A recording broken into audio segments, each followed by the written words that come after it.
Assalamualaikum dan salam sejahtera bersama dengan saya dalam rancangan Mukaddimah di TV9. Alhamdulillah, apabila kita bangun pagi menonton rancangan Mukaddimah, sebenarnya orang yang bangun pagi ni banyak kelebihan dia. Antara kelebihan yang Allah SWT berikan kepada mereka yang bangun pagi, mereka akan memperolehi ketenangan jiwa yang cukup hebat. Sebab apa? Bila kita bangun pagi, kita lihat tumbuh-tumbuhan hijau, kita berdiri di tepi tasik yang airnya tenang, kita menghirup udara segar, dan ini memberikan kita ketenangan jiwa dan kita boleh berfikir dengan lebih produktif, dengan lebih positif. Jadi pada hari ini sebenarnya saya nak membincangkan satu tajuk yang sangat penting, iaitu tajuk yang mana kita semua sebenarnya sentiasa berhadapan hari-hari, iaitu apa dia? Musuh jangan dicari.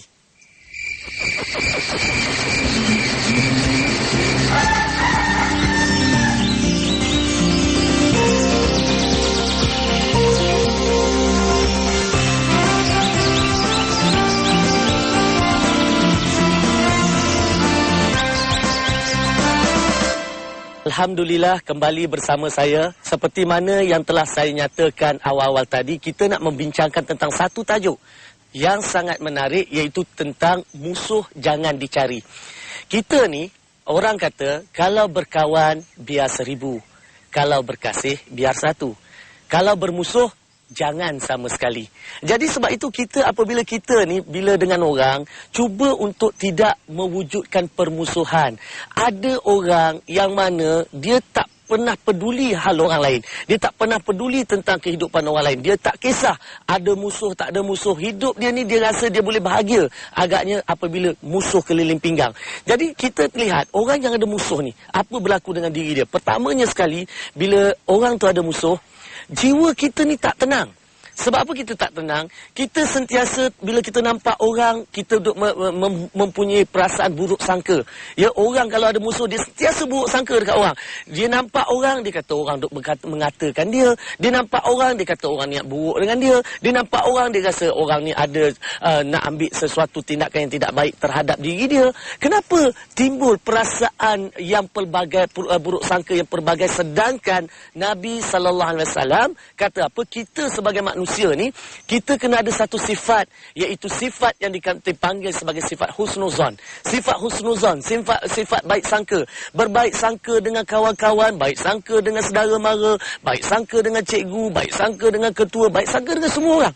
Tetapi kita ni, kalau kita tidak ada sifat baik sangka, maka kita akan sentiasa mewujudkan sifat permusuhan.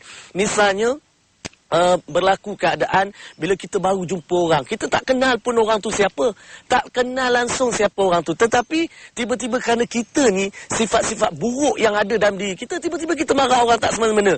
Kita jerit dekat orang, pagi-pagi jerit dekat orang buat apa, jadi singa depan orang buat apa. Dan ini berlaku baru-baru ni. Sahabat saya baru pagi tadi pun, dia kata apa, dia jumpa seorang pegawai. Ni jumpa pegawai ni, pegawai tu sepatutnya seorang yang title dia PR, Public Relation Officer. Wow. Kalau kita fahamlah apa Public Relation Officer, orang yang tidak akan mewujudkan permusuhan dengan sesiapa. Sepatutnya di mana-mana organisasi, orang yang title dia PR, Public Relation Officer ni, inilah orang yang akan buat baik dalam keadaan apa sekalipun. Masalah keluarga ke, duit tak cukup ke, gaji tak masuk lagi ke, sakit perut ke, apa ke, bila kita berhadapan dengan orang, kerana kita memikul tanggungjawab perhubungan awam, kita patut senyum. Kita kena sangka baik, kita jangan wujudkan permusuhan. Tapi kalau dah pagi-pagi bangun, kita jerit dekat orang, kita jegil mata kat orang, kita menyalak depan orang, orang yang macam mana baik sekalipun ketika itu dia rasa satu dendam kesumat. Dia kata tak apa, hari ni hari engkau, satu hari aku balas. Kan dah wujud musuh. Jadi kita ni kalau hidup ada musuh, tenang ke? Tak tenang. Kita hidup tak tenang. Kadang-kala apabila kita ada musuh, kita nak ke mana-mana pun kita rasa susah hati. Kadang-kadang kita rasa susah hati. Nanti orang pukul kita, nanti orang culik anak kita, nanti orang pergi lontar bom api kat rumah kita. Kan berlaku dalam kehidupan kita. Kita belik surat khabar, tengok surat khabar. Pagi-pagi tengok surat khabar, dah nampak macam-macam kes jenayah. Yang baru ni yang saya baca pasal tentang ada seorang wanita yang dibunuh berkali-kali, ditikam berkali-kali dan suaminya gantung diri dan sebagainya. Bila kita fikir, kenapa wujud keadaan macam ni? Ada sesetengahnya kerana mereka ada musuh. Dan apabila kita ada musuh, ini keadaannya. Kadang-kadang musuh menantikan saat ketika untuk dia membalas dendam kepada kita. Tak dapat, orang kata tak dapat anak kita, dia tak dapat kita, dia teruskan dengan anak kita. Dan inilah yang kita cuba elakkan. Kita cuba mengelak daripada mewujudkan permusuhan dengan sesiapa juga dalam kehidupan kita. Dan kita selain daripada kita hidup dalam kebimbangan, kita hidup tidak tenang, antara perkara yang berlaku bila kita ada musuh ni, kita sentiasa dalam keadaan risiko. Risiko ni bahaya ni. Yang mana ada ketika orang ni, bila dia nak buat jahat dengan kita, dia akan mengkaji pergerakan kita. Dia tahu kita keluar pejabat pukul berapa, kita balik pejabat pukul berapa. Dia tahu di rumah tu ada berapa orang, isteri kita tinggal seorang-seorang waktu bila anak kita pergi sekolah, dia balik pukul berapa. Kalau kita ada driver sekalipun, driver dia tahu driver tu akan datang ambil anak kita pukul berapa. Orang yang nak buat jahat, dia mempunyai senarai tentang pergerakan-pergerakan kita. Dia tahu apa kelemahan kita, dia tahu tindak tanduk kita, dia tahu apa aktiviti kita. Ini orang yang nak buat jahat dengan kita. Dan dia dah senaraikan detail. Sebab itu kita kata, kita sebagai biasanya, perangkap ni dia tak pernah lupa mangsa dia. Perangkap tak pernah lupa mangsa. Tapi mangsa selalu terlupa adanya perangkap. Jadi kita ni, bila kita buat jahat dengan orang, kita buat orang sakit hati dan sebagainya, kita wujudkan permusuhan, maka kita akan hanya menunggu masa dan ketika yang mana orang akan ambil peluang berdendam balik dengan kita. Baik, kita tengok macam mana wujud permusuhan. Macam mana hasilnya wujudnya suasana musuh tu tadi. Pertamanya sekali, kadang-kala kita mungkin tidak mengkhianati amanah yang diberikan. Contoh dia, kita dengan sahabat kita, kita wujudkan satu perniagaan. Patutnya kita dengan sahabat ni, memanglah dua-dua orang ni, kau 50% share, aku pun 50% share. Tetapi dalam diam-diam, kita khianat amanah yang diberikan. Mungkin sahabat kita, dia hanya boleh keluar modal. Dan kita mendapat jawatan untuk bekerja di syarikat yang telah diwujudkan itu. Dan kerana kita menjalankan perniagaan itu, sahabat tu hanya berikan modal, kita menjalankan perniagaan, maka kita ni diberikan jawatan dan dibayar gaji. Dan apabila kita bekerja, kita dibayar gaji, dan ketika itu kita nampak projek dapat masuk banyak, duit masuk banyak, ketika itu datang perasaan tamak. Ketika datang perasaan tamak, kita mula memikirkan untuk apa? Untuk mengkhianati amanah yang diletakkan kepada kita. Maka mulalah kita secara diam, kita makan duit syarikat, kita secara diam kita belanjakan pada jalan yang tidak sepatutnya, kita rebut tender-tender yang ada, kita mungkin kita salurkan kepada syarikat yang kedua, ketiga yang juga milik kita.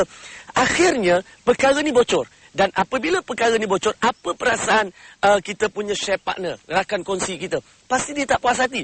Bermakna dari sebuah persahabatan menjadi permusuhan. Kerana apa? Kerana tidak amanah. InsyaAllah kita bincang.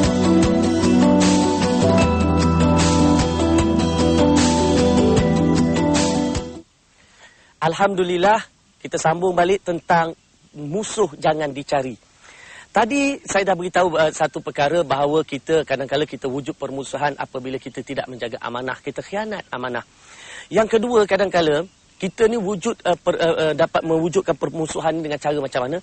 Apabila kita ni menzalimi orang lain, ya. Terutama kita menzalimi orang lain ni apabila biasanya kita ni punya kuasa ke atas orang tu. Biasanya kita apabila kita ada kuasa atas seseorang, kita mudah untuk menzalimi orang. Misalnya kita ada kuasa misalnya untuk meluluskan satu-satu projek. Okey, maka ketika tu orang tu dah datang pada kita, kita suruh dia buat macam-macam. Dia buat kertas kerja cantik, dia buat researchnya, dia buat dengan costingnya segalanya. Kita memberikan janji kepada dia bahawa insya-Allah ni akan dapat ni, tak ada masalah. Maka kita dah berikan janji itu tadi. Ketika kita beri janji, orang dah letak harapan dan sebagainya, tiba-tiba bila datang pada kita, tengok-tengok apa dia tak dapat, ya.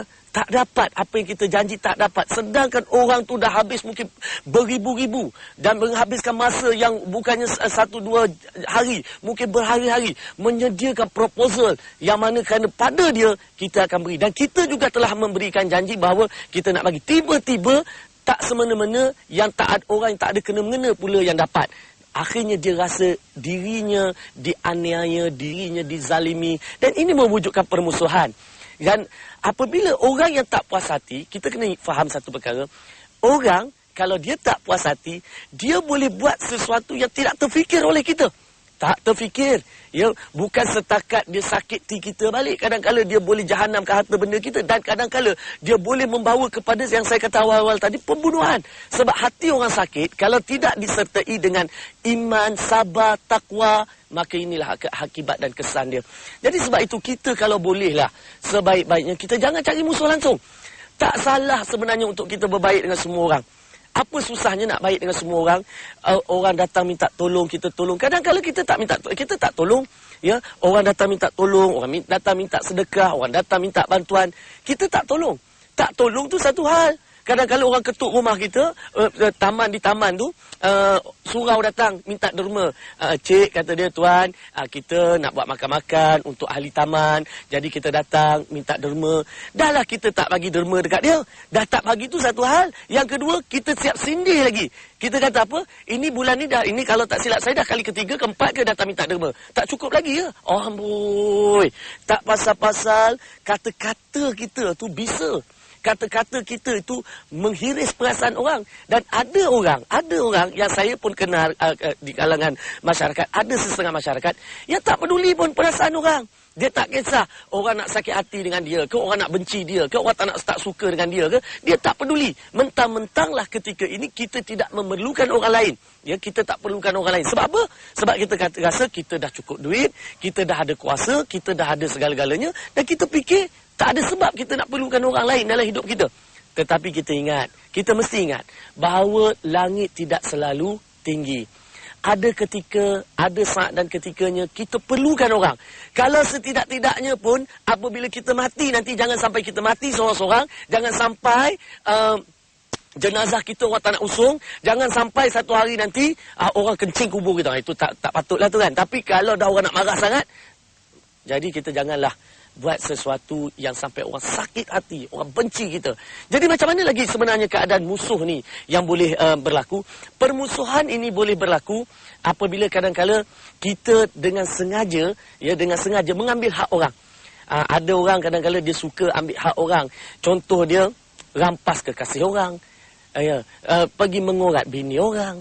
Ini semua mengambil hak orang. Kadang-kadang ambil harta orang. Ini semua nak wujudkan musuh lah ni. Kadang-kadang kekasih kita dah tahu kan, kawan ni berkasih punya lama, dah rancang nak bertunang, dah rancang nak kahwin. Tetapi kita duk berkawan dengan kawan ni, dah kawan rapat, tiba-tiba dalam diam kita ada hati pula dengan tunangan orang. Dan dalam diam-diam kita pula buat baik lebih baik daripada tunang tu buat baik. Dalam keadaan tunang orang tu sibuk, kita cari ruang, ajak tunang orang ni keluar makan. Dalam tunang orang tu sibuk, kita cari peluang, bagi hadiah dan sebagainya. Kita memikat hak orang. Jadi kalau kita sudah memikat hak orang, agak-agaknya lah, orang marah tak? Orang mesti marahnya. Tak ada orang yang senyum apabila kekasihnya diambil orang. Dan tak ada orang yang senyum apabila isterinya diganggu oleh orang. Dan inilah keadaan yang berlaku apabila kita ambil hak orang. Tak termasuk lagi lah kalau kita ambil harta orang, kita buat macam harta kita. Kadang-kala kita orang dah bagi pinjam kereta, pinjam motosikal. Dah lah kita ambil masa tu minyak penuh. Masa ambil minyak penuh. Dan masa ambil juga kereta tu bersih, motosikal tu bersih. Kita pakai 1-2 jam. Entah kita masuk kampung mana kita pun tak tahu. Balik-balik dengan kotor kereta tu kita tak bersihkan. Dengan minyak tinggal separuh tangki, tak diisi. Maka akhirnya orang ni pun fikir, kawan kita fikir, sekali dua kali itu mungkinlah dia boleh terima. Tetapi kalau ada banyak kali, kerana kita tak menghargai orang bagi pinjam, akhirnya dia pun dah tak nak dah berkawan dengan kita. Secara tak langsung, kita wujud rasa permusuhan antara kita dengan sahabat-sahabat yang selama ni membantu kita, menolong kita. Jadi sebab itulah, jangan wujudkan musuh, jangan cari musuh. Kita jumpa balik selepas ni. Berdebat, suka bertekak, suka bertengkar. Suka kita nak betulkan kita aja. Orang lain semua tak betul. Pandangan kita aja orang patut pakai. Pandangan orang lain kita tak payah terima. Kita tak payah pakai. Maknanya kita aja bagus. Ini yang kadang-kadang orang tak suka dan mewujudkan permusuhan. Tak boleh terima pandangan. Tak boleh orang cakap sikit. Tak boleh dikritik. Kadang-kadang tu kita ni bila kita tidak berlapang dada, orang benci kita, orang tak suka kita. Orang memusuhi kita. Kerana apa? Kerana kita tidak berlapang dada. Kadang-kadang bila datang di pejabat tu, segala kerja, segala pandangan, kita aja betul. Kita bagi pandangan-pandangan kita, orang lain semua pandangan tak boleh pakai, tak ada kualiti. Siapa suka? Tak ada orang suka orang yang macam ni. Dan kadang-kadang musuh ni kita cari sebab apa? Sebab kita ni tak pernah senyum. Muka tak boleh senyum. Kita ni cubalah. Senyum itu kan sedekah. Matahari naik pagi-pagi pun senyum. Kalau tak percaya, cuba suruh anak kita lukis matahari. Dia akan lukis matahari, gambar matahari senyum. Belum lagi anak-anak kecil, lukis matahari, gambar matahari itu masam. Mesti senyum.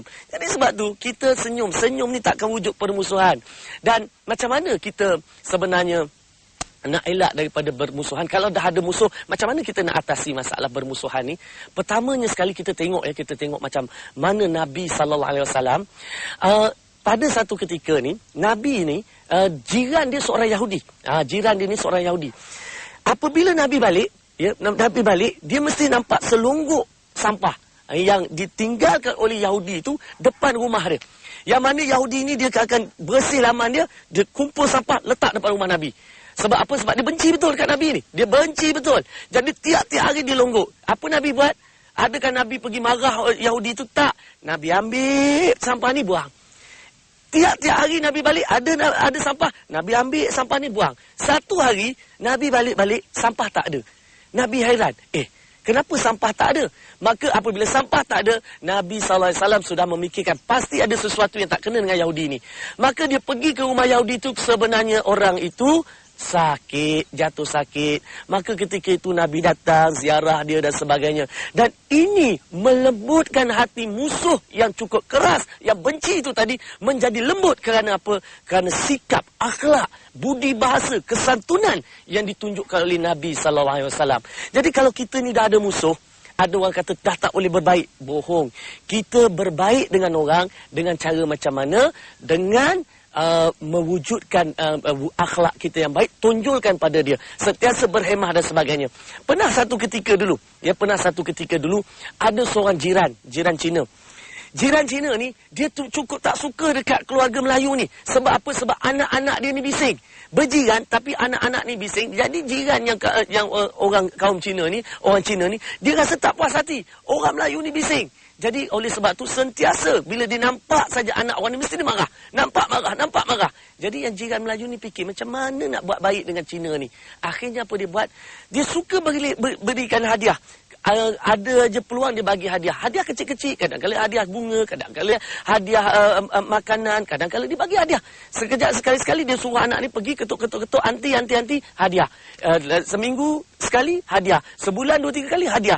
Jadi anti ni bila dah selalu dapat hadiah, akhirnya dia tak jadi nak marah. Jadi sepatutnya kalau kita tengoklah keadaan, anak kita kena marah, yang marah tu pula orang yang bangsa lain pada kita, mungkin dah wujud permusuhan. Tetapi kerana yang keluarga Melayu ni fikir tak guna bermusuh dengan jiran, maka dia suruh anak-anak ni berikan hadiah. Jadi antara perkara cara yang kita boleh lakukan supaya kita dapat eratkan mana-mana hati yang telah bermusuh adalah dengan beri hadiah. Jadi kita fikir hari ni, siapa di pejabat kita, di taman kita, di dalam keluarga sanak saudara kita yang mana menjadi musuh kepada kita, fikirkan bagi hadiah. Ya, bagi hadiah. Tak perlu mahal, murah-murah. Hadiah ini boleh mengeratkan silaturahim. Sebab tu Nabi memang galakkan budaya beri hadiah ni untuk mengelakkan rasa permusuhan. Dan seterusnya, apabila kita ni misalnya dah ada musuh, apa cara untuk kita berbaik-baik? Cara kita berbaik-baik seperti mana yang Nabi buat tadi, selain menunjukkan akhlak yang tinggi, peribadi yang mulia, ialah dengan ziarah. Sentiasa ziarah. pergi rumah dia ziarah, dapat bila kita misalnya ada buat kenduri kendara, ada majlis keramaian, apa kita buat? Jemput dia datang, biar dia datang, biar dia datang ke majlis kita, makan-makan dengan kita, dia buat majlis kita pula ziarah dia. Jadi konsep ziarah menziarahi ini boleh mengendurkan rasa permusuhan. Baik, macam mana lagi cara kita sekiranya sudah ada musuh, macam mana kita nak akrabkan balik? Bersedia untuk minta maaf. Kita ni memang susah sebenarnya, walaupun kita tahu kita salah, kita tahu kita berdosa, kita tahu kita silap, tetapi nak minta maaf berat sangat. Susah orang nak minta maaf ni, memang susah. Sebab tu kalau kita mampu pergi jumpa musuh kita, kita minta maaf, kita akui. Tak apalah kalau mungkin musuh yang salah, tetapi kita minta maaf kerana kita antara penyebab berlakunya permusuhan. Jadi kita berjumpa dia, kita minta maaf, ajak minum-minum. InsyaAllah bila kita buat baik dengan orang, akhirnya hati yang batu akan menjadi lembut. Jadi sebab tu kita mesti bersifat berlapang dada. Baik, bagaimana lagi caranya kalau kita ni tiba-tiba ada musuh, macam mana kita nak eratkan balik ikatan yang ada? Senang aja, kita guna orang ketiga. Kadang-kadang kan kita bermusuh, seadik-beradik bermusuh, kita carilah saudara yang boleh menyampaikan maklumat-maklumat tentang kita ni nak berbaik dengan dia.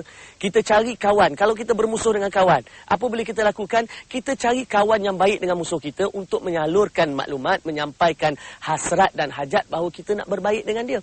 Jadi peranan orang ketiga ini besar bagi mengeratkan talian silaturahim yang mungkin semakin retak itu tadi. Jadi hidup kita ni seboleh-bolehnya elakkan daripada ada musuh. Walaupun seorang, pada saya lah kita ada seorang musuh tu dah cukup ramai. Jadi sebab tu jangan kita ada musuh, elak daripada bermusuh dan elak daripada melakukan perkara-perkara yang boleh mencetuskan permusuhan. Sebaiknya biarlah kita menjadi manusia yang ramai kawan. InsyaAllah kita jumpa di lain masa. Sekian, wabillahi taufiq wa hidayah. Wassalamualaikum warahmatullahi taala wabarakatuh.